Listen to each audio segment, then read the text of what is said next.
Hello dear students, myself Shivangi Singh. I am an assistant professor from Babu Narsidas Institute of Technology and Management. Here I will deal with the subject fluid mechanics, which is in second year, third semester of civil engineering branch. यहाँ पे मैं आप लोगों को third unit में deal करूँगी और third unit का फर्स्ट लेक्चर यहाँ पे हम लोग देखेंगे. ठीक है. What is in unit third. First lecture में हम लोग इंट्रोडक्शन ऑफ फ्लूइड डायनेमिक्स देखेंगे. ओके. सो इस लेक्चर में हम लोग कौन कौन से टॉपिक को कवर करेंगे. First is introduction. Second is type of forces applied on flowing fluid or fluid in motion. Third one is equation of motion. Next, Euler's equation of motion, Bernoulli's equation from Euler's equation of motion. Next, assumptions of Bernoulli's equation, its numerical, and Bernoulli's equation for real fluids and its numericals too. Okay. So before I will go in deep, मैं आप लोगों को ये बताना चाहूँगी कि what is fluid dynamics. What is fluid dynamics. इससे previous unit में जो कि फ्लूइड काइनेमेटिक्स थी, उसमें आप लोगों ने फ्लूइड पे कौन कौन से फोर्सेस लग रहे थे उसको डील नहीं किया. ठीक है. फ्लूइड मोशन में था, बट उस किस वजह से कौन कौन से फोर्सेस उस पर अप्लाई हो रहे थे ये आप लोगों ने नहीं पढ़ा. लेकिन फ्लूइड डायनेमिक्स में फ्लूइड के मोशन को एज वेल एज उस पे लग रहे फोर्सेस की भी स्टडी करेंगे. Forces applied on fluid. ठीक है. तो फ्लूइड डायनेमिक्स क्या होता है. It is study of motion of fluid and forces causing the fluid in motion. Okay. Next हम लोग देखते हैं कि फ्लूइड डायनेमिक्स जो हमने आपको अभी बता चुका है क्या होता है. ये डेफिनेशन है. Fluid dynamics is the branch of applied science that is concerned with the movement of liquids and gases. According to the American Heritage Dictionary, fluid dynamics is one of two branches of fluid mechanics which is the study of fluids and how forces affect them. Main जो हमारा concern है उसमें आप लोग ये ध्यान रखिएगा, study of fluids and how forces affect them. Study of fluids and how forces affect them. ठीक है. अगर आप लोग जनरल इक्वेशन समझना चाहते हैं, ठीक है, तो जनरल इक्वेशन हम लिख देते हैं. It is the study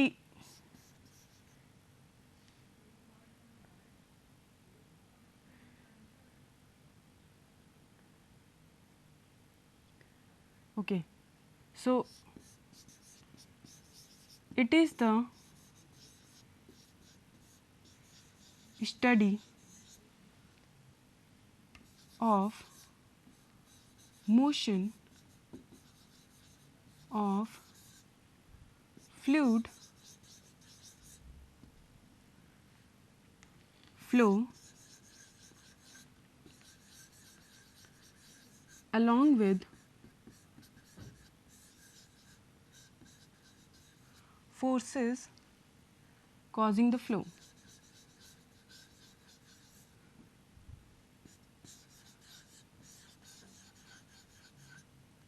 ये हमारी जनरल इक्वेशन है, जनरल डेफिनेशन है फ्लूइड डायनेमिक्स की. फ्लूइड डायनेमिक्स की जनरल इक्वेशन है।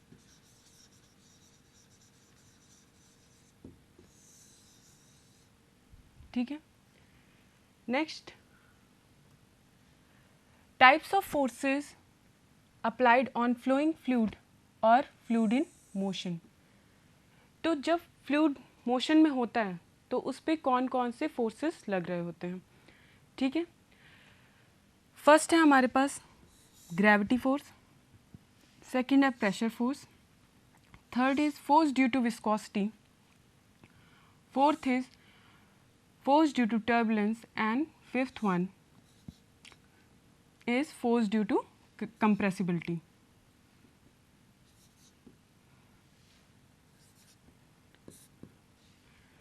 ग्रेविटी फोर्स आप सब लोगों को पता होगा कि क्या होता है, वेट की वजह से जो किसी भी बॉडी पे फोर्स लग रहा होता है उसे हम लोग क्या बोलते हैं, ग्रेविटी फोर्स। ठीक है, प्रेशर फोर्स, जब कोई भी बॉडी मूव कर रही होती है किस वजह से कौन सा प्रेशर उस पर लग रहा होता है, that is pressure force. Force due to viscosity, आप लोगों ने फर्स्ट यूनिट में विस्कोसिटी पढ़ा होगा। ठीक है, विस्कोसिटी क्या होती है, जब फ्लूइड लेयर्स के बीच में विस्कस फोर्स अप्लाई होता है, दैट इज कॉल्ड विस्कोसिटी। तो विस्कोसिटी की वजह से जो फोर्स लग रहा होता है उसे हम क्या बोलते हैं, force due to viscosity. Force due to turbulence, force due to turbulence सिर्फ उन्हीं लिक्विड्स में लगेगा, ठीक है, जिनकी वेलोसिटी बहुत ही ज़्यादा होगी। वेलोसिटी किनकी ज़्यादा होती है, टर्बुलेंट फ्लो में विस्कोसिटी ज़्यादा होती है। अब यानी कि ये फोर्स वहाँ अप्लाई नहीं होगा जहाँ पे लेमिनार फ्लो हो रहा होगा। ठीक है, नेक्स्ट हमारा फोर्स ड्यू टू कंप्रेसिबिलिटी। अब नेक्स्ट ये 5 हमारे पास फोर्सेस हैं जो किसी भी फ्लोइंग लिक्विड पे लग रहे होते हैं या फिर आप कह सकते हैं फ्लोइंग फ्लूइड पे अप्लाई हो रहे होते हैं। Next, equation of motion. Equation of motion क्या होता है, इसमें जो इक्वेशन ऑफ मोशन होता है वो हम न्यूटन्स सेकेंड लॉ से, न्यूटन्स सेकेंड लॉ क्या है, F is equals to m into a. फोर्स यहाँ पे कौन सा फोर्स होता है, रिजल्टेंट फोर्स। कौन सा फोर्स होता है, रिजल्टेंट फोर्स। फ्लूइड का मास, एक्सेलरेशन।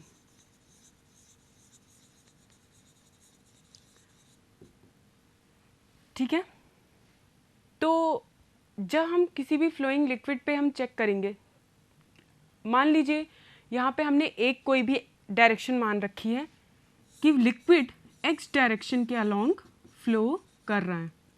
ठीक है, तो फोर्स क्या हो जाएगा, Fx, मास तो हर जगह सेम ही रहेगा ना, चाहे वो x डायरेक्शन में लिक्विड फ्लो करे, y डायरेक्शन में फ्लो करे या फिर z डायरेक्शन में फ्लो करे। ठीक है, और अगर x डायरेक्शन में लिक्विड हमारा मोशन कर रहा है, ठीक है, तो एक्सेलरेशन भी हम कौन सी डायरेक्शन में लेंगे, x डायरेक्शन में। ठीक है, तो क्या हो गया, Fx is equal to m into a x. यहाँ पे हम लोगों ने यही लिया है, according to Newton second law of motion, force acting on the net force, इसे आप लोग रिजल्टेंट फोर्स कहें या फिर नेट फोर्स कहें। न्यूटन सेकेंड लॉ को हम लोग लॉ ऑफ नेट फोर्स भी बोलते हैं। ठीक, अब ये क्या हो गया, according to Newton second law of motion, force acting on the net force Fx acting on a fluid element on the direction of x is equal to mass of the fluid element multiplied by the acceleration Ax in the direction of x. Okay, thus mathematically Fx is equals to max. ठीक है, जो कि हम लोगों ने यहाँ पे बताया, डिस्कस किया. ठीक है, सेम चीज़ जो हम पढ़ चुके हैं. In the fluid flow following forces are present. First gravity force, second pressure force, third force due to viscosity, fourth force due to turbulence and fifth force due to compressibility. अगर कोई भी liquid है, हमने कहा कोई भी liquid x direction के along flow कर रहा है, तो हमने आपको 5 फोर्सेस बताएं. कौन सा force? Force due to gravity, force due to pressure, force due to viscosity, force due to turbulence and force due to compressibility. यानी कि हमारे पास नेट फोर्स क्या हो गया? एक्स डायरेक्शन में नेट फोर्स यानी कि रिजल्टेंट फोर्स. ठीक है, क्या हो गया? जितने भी 5 फोर्सेस हुए हम लोगों ने डिस्कस किए हैं उन सबका सम हुआ. ठीक है, तो net force in x direction क्या हो गया? Force due to gravity plus force due to pressure plus force due to turbulence plus force due to viscosity plus force due to compressibility. Let us take it as equation number 1. Okay? यहाँ पे हमने यही लिया. ये क्या है हमारा? Net force in x direction. ठीक है, अब जब हम कई साइंटिस्ट ने जब इसकी स्टडी करी, ठीक है, तो एग्जैक्ट वैल्यू तो नेट फोर्स की एक्स डायरेक्शन या वाई डायरेक्शन या जेड डायरेक्शन, जिस भी डायरेक्शन को आप कंसीडर कर रहे हो, नेट फोर्स तो अगर हम एग्जैक्ट वैल्यू निकालेंगे तो इन सबको हमें कंसीडर करना पड़ेगा. लेकिन कई सारे साइंटिस्ट हैं तो उन लोगों ने अपनी अपनी थ्योरी जो दी नेट फोर्स के लिए, जो कई सारे साइंटिस्ट हैं उन्होंने अपनी अपनी थ्योरी दी. फर्स्ट हमारे पास जो साइंटिस्ट थे वो कौन से थे? रेनॉल्ड्स ने क्या कहा कि अगर फोर्स ड्यू टू कंप्रेसिबिलिटी को हम नेग्लेक्ट कर देते हैं, ठीक है, फोर्स ड्यू टू कंप्रेसिबिलिटी को अगर हम नेग्लेक्ट करते हैं तो हमारे पास रिजल्टेंट फोर्स क्या होगा? Force due to gravity, force due to pressure, force due to viscosity and force due to turbulence. ये 4 फोर्सेस का सम हुआ रिजल्टेंट फोर्स एक्स डायरेक्शन में. तो जब हम इन 4 फोर्सेस का सम लेते हैं नेट रिजल्टेंट फोर्स के लिए, तो इस इक्वेशन को हम लोग बोलते हैं Reynolds equation of motion. Okay, जैसा कि आप लोगों ने यहाँ पे देख रखा है. ठीक है, नेक्स्ट इसके बाद यहाँ देखिए नेक्स्ट साइंटिस्ट आए हैं हमारे पास, नेवियस स्टोक. ठीक है, नेवियस स्टोक ने क्या बोला कि चलो कोई बात नहीं, हम फोर्स ड्यू टू कंप्रेसिबिलिटी को तो नेग्लेक्ट कर ही रहे हैं, ठीक है, अगर उसी के साथ हम फोर्स ड्यू टू टर्बुलेंस को भी नेग्लेक्ट कर दें, if we neglect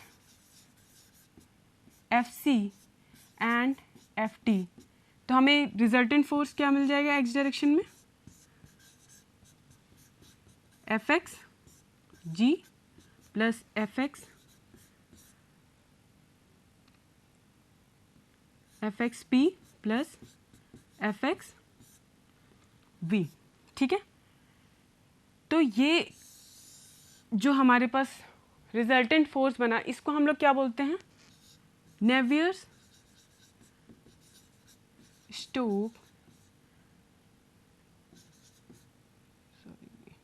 Stokes equation of motion. ठीक है। नेक्स्ट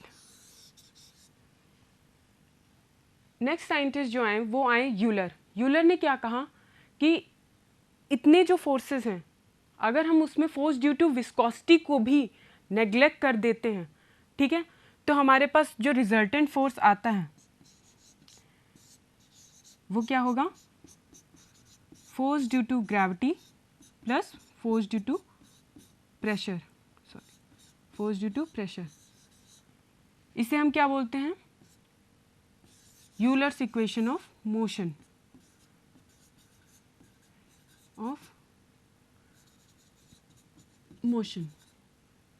ठीक है। तो आप लोगों ने जब यूनिट सेकंड पढ़ी होगी तो उसमें दो अप्रोच आप लोगों ने मोशन के पढ़े होंगे।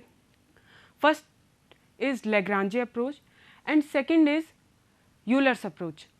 तो यूलर्स अप्रोच को वहाँ पे हम लोगों ने क्या किया था, अडॉप्ट किया था, बिकॉज यूलर्स अप्रोच हमारे लिए थोड़ा इजी पड़ता है, ठीक है। अगर एग्जैक्ट वैल्यू चाहिए, ठीक है, तो हमें यही इक्वेशन को यूज़ करना पड़ेगा, लेकिन उसके लिए हमें ये सारे फोर्सेस की वैल्यू निकालनी पड़ेगी, कंप्यूट करनी पड़ेगी, ठीक है।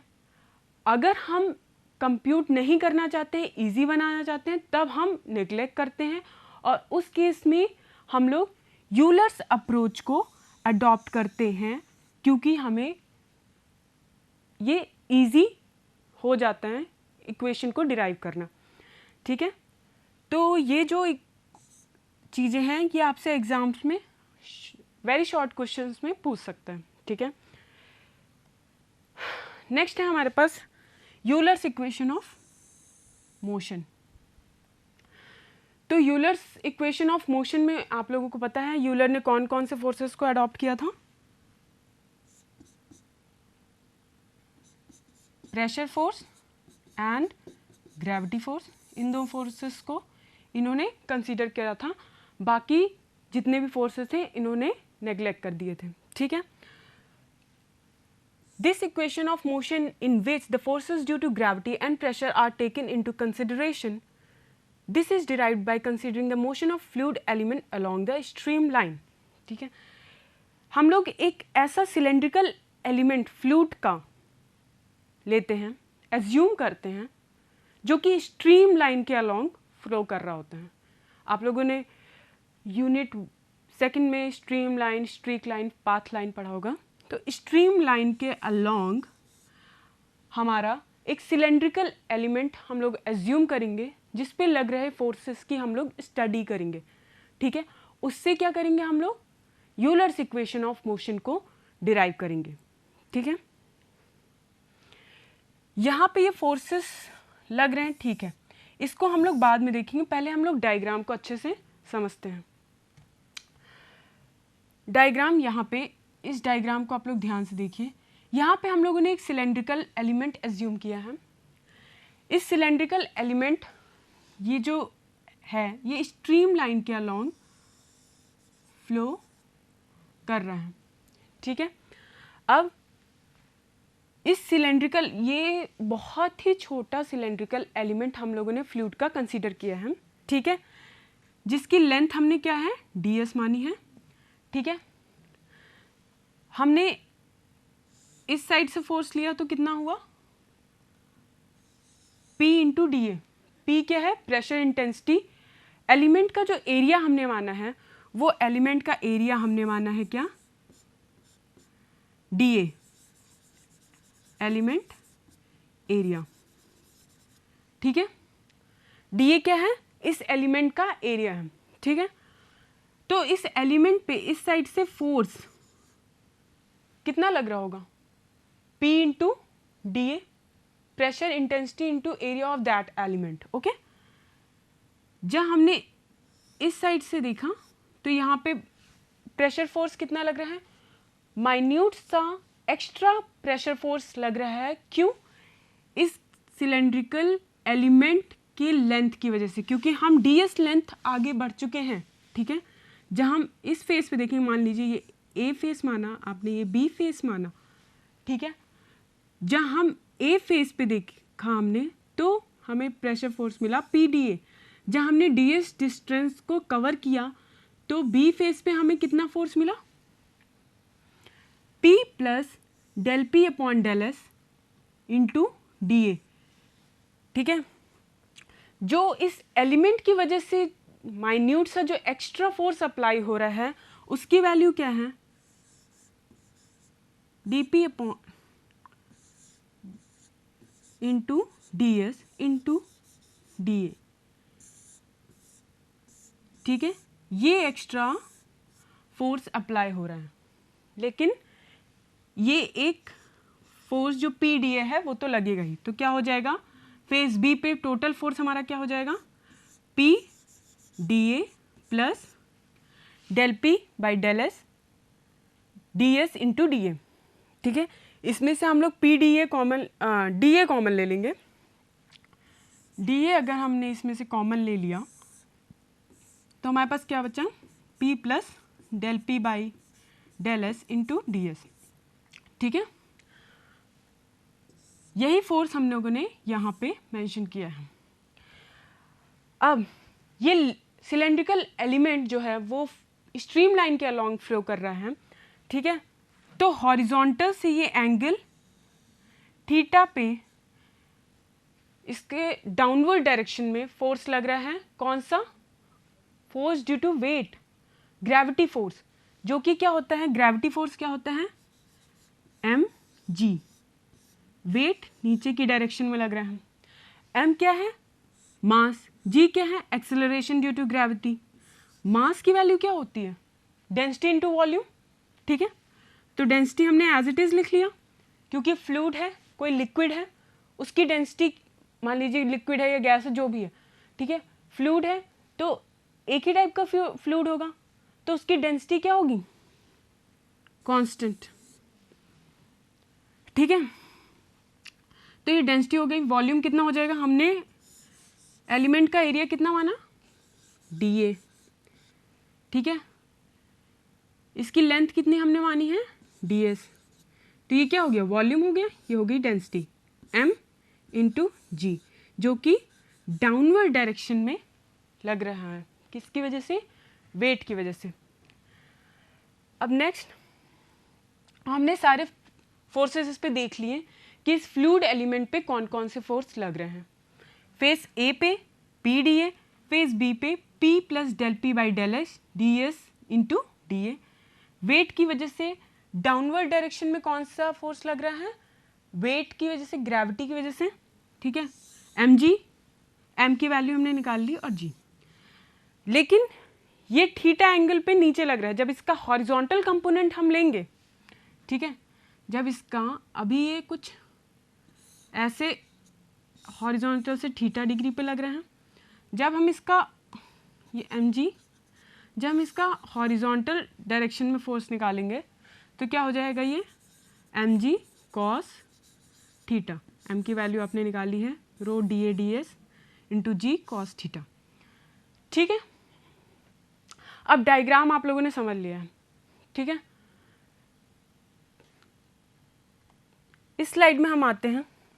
आप लोगों ने क्या पढ़ा है, F is equals to ma। इसमें हम लोग क्या देख रहे हैं कि फ्लूइड, हमारा फ्लूइड जो सिलेंड्रिकल एलिमेंट है वो स्ट्रीम लाइन के अलोंग फ्लो कर रहा है। ठीक है, तो इसे हम क्या मान लेते हैं, Fs है। ठीक है, और ये As है, स्ट्रीम लाइन के अलोंग। ठीक, तो इसको हम लोग मेजर कर लेंगे। ठीक है, जब ये हम टोटल फोर्स को ऐड करेंगे Fs, ठीक है, ये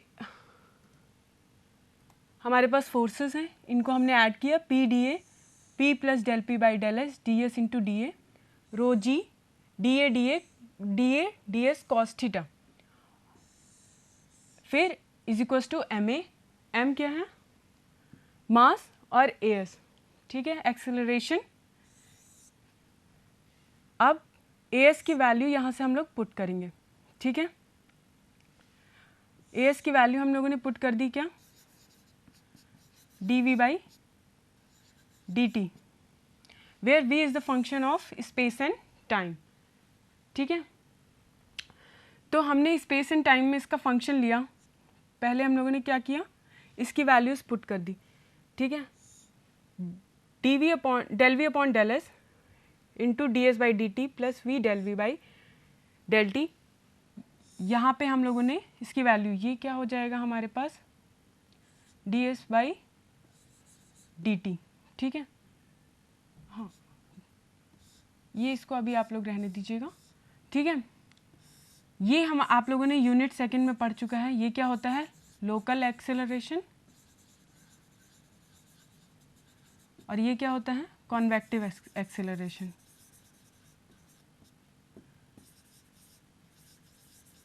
कॉन्वेक्टिव एक्सेलरेशन, ठीक है। इसको हमने इफ फ्लो इज स्टडी, तो आप लोगों ने क्या माना है, फ्लो अगर स्टडी है तो क्या हो गया, del v by del t is equals to क्या हो जाएगा, 0। हम लोगों ने इसकी वैल्यू यहाँ पे पुट कर दी, तो हमें क्या मिल गया, A S is equals to क्या मिल गया, v del v upon del s, ठीक।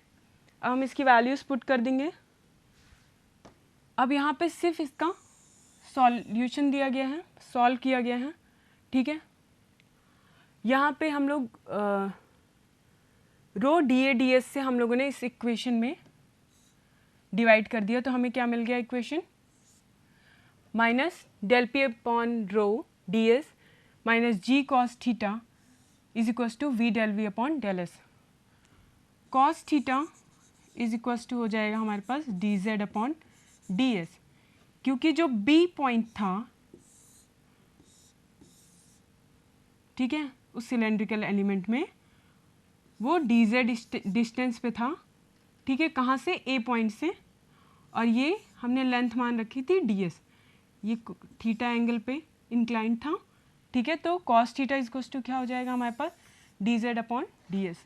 ये वैल्यू हमने यहाँ पे पुट कर दी, तो हमारे पास इक्वेशन क्या आ गई, 1 upon rho del p upon del s plus G D Z upon D S plus V del v upon del s is equals to 0। या फिर इसे हम ऐसे भी लिख सकते हैं, del D P upon rho plus G D Z plus V D V is equals to 0, and this equation is known as Euler's equation of motion, ठीक है। ये डिफरेंशियल इक्वेशन जो है हमारे पास, D P upon rho plus G D Z plus V D V is equals to 0, this equation is known as Euler's equation of motion, ठीक है। तो नेक्स्ट हम लोग डिराइव करेंगे Bernoulli's equation of motion with the help of Euler's equation of motion, and thank you so much.